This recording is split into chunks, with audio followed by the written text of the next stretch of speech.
14వ పేజీలో ఈ ప్రభుత్వం 25,35,000 మంది రైతులకి 20,616 కోట్ల రూపాయల రుణమాఫీ చేస్తామని చాలా గొప్పగా చెప్పారు అధ్యక్ష. కానీ అధ్యక్ష, బ్యాంకర్ల మీటింగ్ అయిన నాడు ఇవాళ ముఖ్యమంత్రి గారు, ఆ రోజు బట్టి విక్రమార్క గారు, వారిద్దరూ అటెండ్ అయిన నాడు 49,500 కోట్ల రూపాయల రుణమాఫీ చేయాలి, చేస్తేనే పూర్తిగా 2 లక్షల రుణమాఫీ అయిపోతుందని ఆ రోజు ముఖ్యమంత్రి గారికి చెప్పారు అధ్యక్ష. వాళ్ళు ఆ రోజు ముఖ్యమంత్రి గారు అన్నారు అధ్యక్ష, ఒక్క సంవత్సరం కడుపు కట్టుకుంటే చాలు 49,500 కోట్ల రూపాయల రుణమాఫీ నేను చేయగలుగుతా అని ఆ రోజు ముఖ్యమంత్రి గారు అన్నారు అధ్యక్ష. కానీ పోయినసారి బడ్జెట్లో అధ్యక్ష కేవలం 31,000 కోట్ల రూపాయల బడ్జెట్ మాత్రం పెట్టింది అధ్యక్ష. కానీ ఈసారి బడ్జెట్లో కేవలం 20,616 కోట్ల రూపాయలు మాత్రమే రుణమాఫీ చేస్తామని చెప్తున్నారు అధ్యక్ష. మరి ఇంకా 11,000 కోట్ల రూపాయల రుణమాఫీ ఎందుకు చేయలేదు అనేది మేము అడుగుతా ఉన్నాం అధ్యక్ష. చాలా కీన్గా చూసినాం అధ్యక్ష. వీళ్ళు దీని గురించి ఏమైనా చెప్తారో, తెలంగాణలో ఉన్న రుణమాఫీ కానీ రైతులందరూ కూడా వేచి చూసిర్రు వాళ్ళ గురించి ప్రస్తావిస్తారని. కానీ ఎక్కడ కూడా వాళ్ళ గురించి ప్రస్తావించలేదు అని కూడా చెప్పక తప్పదు అధ్యక్ష. అధ్యక్ష, ఖచ్చితంగా దీని మీద ఒరిజినల్గా చూస్తే మీకు రుణమాఫీ దాని మీద కొన్ని చెప్తా అధ్యక్ష. ఎగ్జాంపుల్స్, మా వీణవంక సొసైటీలో, వీణవంక నా హుజరాబాద్ నియోజకవర్గంలో వీణవంక సొసైటీలో అధ్యక్ష దాదాపు 1070 మంది రుణాలు తీసుకున్నారు అధ్యక్ష. అది 10,27,91,453 రూపాయలు తీసుకున్నారు అధ్యక్ష. దీంట్లో రుణమాఫీ అయింది 495 మందికి అధ్యక్ష. అది 4,44,85,740 రూపాయలు మాత్రమైంది అధ్యక్ష. ఇంకా రుణమాఫీ కావాల్సిన వాళ్ళు అధ్యక్ష 575 మంది ఉన్నారు అధ్యక్ష. అది 5,83,05,713 రూపాయలు ఉన్నాయి అధ్యక్ష. అంటే ఇది కేవలం 45% మాత్రమే అయింది, ఇంకా 50% మాత్రం కాలేదు అని మీ ద్వారా గౌరవ అగ్రికల్చర్ మంత్రి వారికి తెలియజేస్తా ఉన్నాను అధ్యక్ష. దీంతో పాటు అధ్యక్ష ఇంకొక ఎగ్జాంపుల్ కూడా చెప్తాను అధ్యక్ష.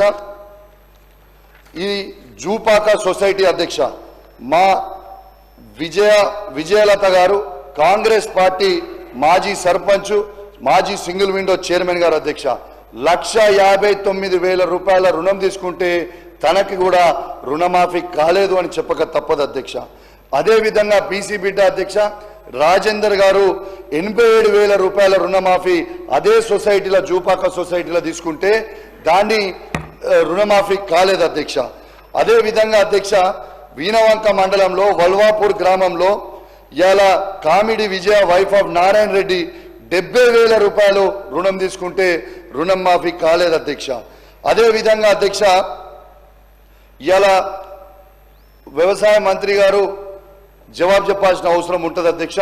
గౌరవ ముఖ్యమంత్రి గారు చెప్పారు అధ్యక్ష అన్నాడు, ఇలా 2 లక్షల రూపాయలు పైన తీసుకున్న వాళ్ళు కూడా ఖచ్చితంగా పోయి పైన ఉన్న వాళ్ళకి కట్టేయండి, ఆ మిగిలిన 2 లక్షలు కూడా మేము మాఫీ చేస్తాము అని చెప్పిండ్రు. ఉదాహరణ మా వల్వాపూర్ విలేజ్ వీణవంక మండల అధ్యక్ష బుడిగ రాజయ్య గారు సన్ ఆఫ్ ఓదేలు 2,15,000 రూపాయల లోన్ తీసుకుంటే అధ్యక్ష 15,000 రూపాయల లోన్ కట్టిండు, ఆ 2 లక్షల రుణమాఫీ మాత్రము కాలేదు అని చెప్పక తప్పదు అధ్యక్ష. అధ్యక్ష ఖచ్చితంగా ఇవన్నిటికీ కూడా గౌరవ అగ్రికల్చర్ మంత్రివర్యులు కూడా జవాబు చెప్పాలని కోరుతా ఉన్నాను అధ్యక్ష. దాంతో పాటు అధ్యక్ష మన మంత్రివర్యులు ఇలా పదే పదే రుణమాఫీ అయిపోయింది అని చెప్తూ నిన్న బట్టి విక్రమార్క గారు నా హుజరాబాద్ నియోజకవర్గంలో 219 కోట్ల రూపాయలు మేము రుణమాఫీ చేస్తామని అసెంబ్లీ సాక్షిగా మీ సాక్షిగా మొత్తం ప్రజలకు చెప్పిండు అధ్యక్ష. కానీ నిన్న నేను నా హుజరాబాద్ నియోజకవర్గంలో మా 5 మండలాలలో 2 మున్సిపాలిటీలలో ఎంత చేసినని అనుకున్నా అధ్యక్ష. వాళ్ళు ఇచ్చిన ఫిగర్ 185 కోట్ల రూపాయలు మాత్రమే. మరి సభా సాక్షిగా చెప్పిన 219 కోట్ల రూపాయలు కరెక్టా, అధికారులు ఇస్తున్న 186 కోట్ల కరెక్టా, ఏది క్లారిటీ లేకుండా రోజొక ఫిగర్ చెప్తా ఉన్నారు. కాబట్టి దయచేసి దాని మీద కూడా క్లారిఫికేషన్ ఇవ్వాలని కోరుకుంటా ఉన్నాను అధ్యక్ష. పదే అధ్యక్ష కేసీఆర్ గారి ప్రభుత్వం ఉన్ననాడు మేము రుణమాఫీ చేయలేదు అని ప్రచారం చేశారు అధ్యక్ష. ఇవాళ సభ సాక్షిగా ఆనాడు కేసీఆర్ గారి ప్రభుత్వం ఉన్ననాడు ఎంత రుణమాఫీ చేసినామనేది మీ ద్వారా యావత్ తెలంగాణ రైతాంగాన్ని కూడా చెప్పే విధంగా ప్రయత్నం చేస్తా అధ్యక్ష.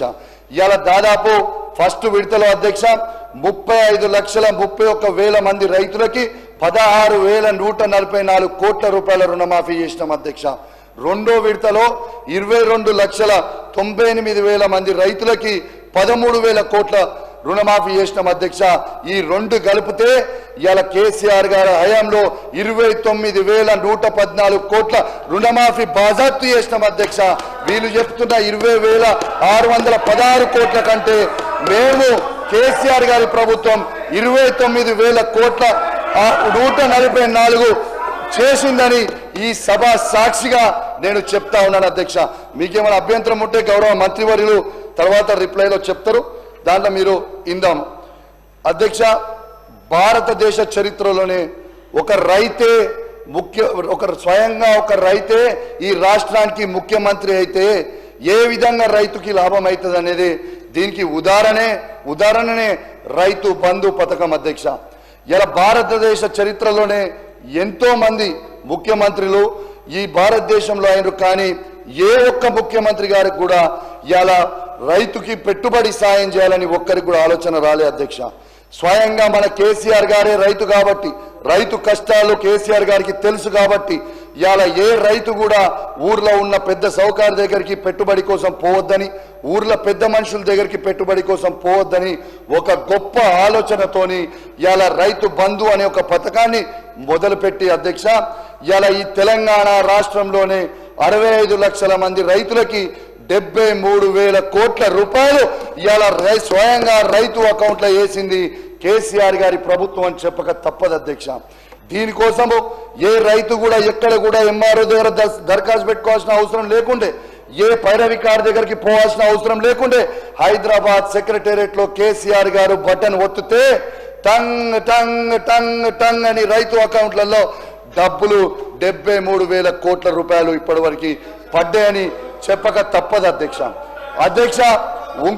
నేను మాట్లాడిన తర్వాత రిప్లైలో మంత్రి గారు మాట్లాడతారు బ్రదర్, మీకు మేము డిస్టర్బ్ చేయం, మీరు మాకు డిస్టర్బ్ చేయకుండా. అయితే అధ్యక్ష ఇంకోటి కూడా ఆలోచన చేయండి అధ్యక్ష. ఇవాళ కేసీఆర్ గారు ఇంత గొప్పగా వేసిన పథకాన్ని వీళ్ళు ఆనాడు పిసిసి ప్రెసిడెంట్ గా ఉన్న రేవంత్ రెడ్డి గారు ఏమన్నారు అధ్యక్ష, ఇవాళ కేసీఆర్ గారు బిచ్చం వేసినట్టు 10,000 రూపాయలు మాత్రమే పెట్టుబడి సాయం చేస్తుండు, రేపు ఇంద్రమ్మ రాజ్యం రాబోతా ఉంది, మేము 15,000 రూపాయలు రైతు భరోసా వేస్తామని చెప్పిండ్రు అధ్యక్ష. ఇప్పటిదాకా తను ముఖ్యమంత్రి అయిన తర్వాత ఇప్పటిదాకా అది 3వ సీజన్ అధ్యక్ష. ఫస్ట్ 2 సీజన్లు ఎగ్గొట్టిరు అధ్యక్ష. ఈ 3వ సీజన్ అధ్యక్ష 15,000 ఇస్తామని చెప్పి కేవలం 12,000 రూపాయలు మాత్రమే ఇస్తామని ఇవాళ సనాయనొక్కులు నొక్కిర్రు అధ్యక్ష. మరి ఇవాళ నేను ఒక్కటే అడుగుతా ఉన్నాను, ఈ 65 లక్షల మంది రైతులకి రేవంత్ రెడ్డి గారి ప్రభుత్వము ఒక్కొక్క ఎకరానికి 17,500 రూపాయలు బాకీ ఉన్నారని చెప్పక తప్పదు అధ్యక్ష. ఖచ్చితంగా వేయాల్సిన అవసరం ఉన్నదని తెలియజేస్తా ఉన్నాను అధ్యక్ష. అదే విధంగా అధ్యక్ష ఒక్కసారి మీకు చెప్తాను అధ్యక్ష, ఇలా రైతు బంధు వీళ్ళు పడ్డది అని చెప్తా ఉన్నారు అధ్యక్ష. నేను చెప్తా ఉన్నాను అధ్యక్ష, నా నియోజకవర్గం హుజరాబాద్ నియోజకవర్గంలో మీకు చెప్తాను అధ్యక్ష, వీణవంక మండలం వీణవంక గ్రామంలో అధ్యక్ష శ్రీదేవి గారు వైఫ్ ఆఫ్ గణేష్ 3 ఎకరాల 4 గుంటలు ఉన్నది అధ్యక్ష. వాళ్ళకి కనీసం ఏడాది దాకా కూడా రైతు బంధు పడలేదు అధ్యక్ష. అదే విధంగా లక్ష్మి వైఫ్ ఆఫ్ ఐలయ్య ఇలా 4 ఎకరాల 20 గుంటలు ఉన్నది అధ్యక్ష. ఏడాది వారికి కూడా ఏ స్థాన రైతు బంధు పడలేదు అధ్యక్ష. ఇవాళ చెల్పూర్ గ్రామంలో అధ్యక్ష రాజేందర్ అనే ఒక పేద రైతు ఉన్నాడు అధ్యక్ష. ఆయన కేవలం 2 ఎకరాలు మాత్రమే ఉంది అధ్యక్ష. తనకి కూడా ఇవాళ దాకా రైతు బంధు పడలేదు అధ్యక్ష. ఇది చెప్పింది నేను వాస్తవం అధ్యక్ష. ఇంకా చెప్పాలంటే చాలా మంది ఉన్నారు, కానీ టైం సమయం వల్ల కట్ డౌన్ చేస్తున్నాను అధ్యక్ష. ఖచ్చితంగా ఈ ప్రభుత్వం దయచేసి మీరు మొన్న కూడా ముఖ్యమంత్రి గారు జనవరి 26 తారీఖున ఇవాళ రైతు ఫోన్లల్లా టకీ టకీ టకీ అని మోగుతుంది, మొత్తం కూడా 12,000 రూపాయలు తెలంగాణలో ఉన్న 65 లక్షల మంది రైతు అకౌంట్లో పడతాయని చెప్పిండు అధ్యక్ష. మళ్ళీ ఏమైందో ఏందో తెలియదు అధ్యక్ష. కానీ మరి జనవరి 26 అయిపోయిన తర్వాత ఇవాళ మార్చు మార్చి 21 22 వచ్చినాం. ఇవాళ ఒక్కరికి కూడా పడలేదు నా నియోజకవర్గంలో పూర్తిగా అని చెప్తా ఉన్నాను. మళ్ళా ముఖ్యమంత్రి గారు చెప్పారు అధ్యక్ష, మార్చి 31 రోజు లోపల చేస్తా అన్నారు. కానీ ముఖ్యమంత్రి గారు ఏ సంవత్సరం అని చెప్పలే కదా, 2025 అన్నాడా 2026 అన్నాడా తెలియదు. కాబట్టి ఇవాళ దయచేసి ముఖ్యమంత్రి గారిని నా చేతులు జోడించి మరీ కోరుతా ఉన్నా, రైతులందరూ కూడా పెట్టుబడి కోసము ఎదురు చూస్తా ఉన్నారు. దయచేసి వాళ్ళకి 15,000 రైతు భరోసా మీరు వెయ్యండి. దీంట్లో రాజకీయం వద్దు, నేను రాజకీయంతోనే మాట్లాడుతున్నాను అధ్యక్ష. వాస్తవంగా చెప్తా ఉన్నా, రైతుల ఆవేదన రైతుల బాధనే నేను కేవలం చెప్తున్నా తప్పితే ఇలా ఎటువంటి రాజకీయం చేస్తలేను. రేపు వెయ్యకపోతే మాత్రం రాబోయే కాలంలో మీకే నష్టమవుతుంది. మీరేదో లొల్లిపెట్టాలని లొల్లిపెట్టి పెడితే మాత్రం తప్పకుండా మీకే నష్టమవుతుంది. కాబట్టి ప్రతి రైతు గురించి మీరు ఆలోచన చేయండి. మీ నియోజకవర్గాలలో మీకు రైతు బంధు అనేది, రైతు భరోసా అనేది పడ్డదా, ఒక్కసారి మీ గుండె మీద చెయ్యేసుకొని మీ ఆత్మ విమర్శన చేసుకోవాలని మీ ప్రతి శాసనసభ్యుని నేను కోరుతా ఉన్నాను అధ్యక్ష. బోనస్కి వస్తా అధ్యక్ష. పంట బోనస్ పెద్ద బోగస్ అయిపోయింది అధ్యక్ష. వీళ్ళ మేనిఫెస్టోలో వీళ్ళ మేనిఫెస్టోలో బోగస్ అని అంటే నీ దగ్గర ఉండే రైతులను పోయి అడుగు, సన్న వడ్లకు డబ్బులు పడ్డాయా లేదా. మీరు ఇక్కడ హైదరాబాద్ తిరుగుతున్నట్టుంది రైతులతో సంబంధం లేకుండా. కాబట్టి బోనస్ ఇస్తామని బోగస్ చేసింది మీరు. మీ గవర్నమెంట్లో సన్న వడ్లు పండిస్తే వరేస్తే ఉరే అన్నారు, తర్వాత బోనస్ ఇస్తామన్నారు. అది ఇదియలే మేము ఇస్తా ఉన్నాం. 1200 కోట్లు రిలీజ్ చేసినాం సార్. ఎక్కడన్నా 1-2 మిగిలొచ్చు కానీ మాక్సిమం ఇవ్వడం జరిగింది. మళ్ళొక్కసారి వెరిఫై చేసుకోవాల్సిందిగా కోరుతా ఉన్నాం.